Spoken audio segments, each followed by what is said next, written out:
বাজার থেকে ডাঁটার শাক নিয়ে আসলাম। এই তো এখন এটাকে লাগিয়ে দেখাবো কিভাবে লাগাতে হয়। হ্যালো ভিউয়ার্স, আসসালামু আলাইকুম। যে শাকগুলো আমি এনেছি এর থেকে একদম নিচের অংশ যেগুলো সেগুলোকে কেটে নিয়েছি। আমি একটু মোটা অংশটাই নিয়েছি। এখন এটাকে আমি আমার টবে লাগিয়ে ফেলবো। এই তো কিছুটা পরিমাণ মাটি খুঁড়ে দেন গাছটাকে একটু বাঁকিয়ে আমি লাগিয়ে নিচ্ছি।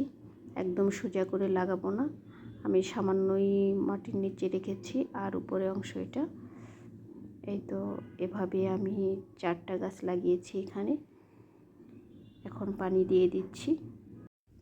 এটি হলো মিষ্টি আলু গাছ আর এটা হচ্ছে কচু শাক গাছ।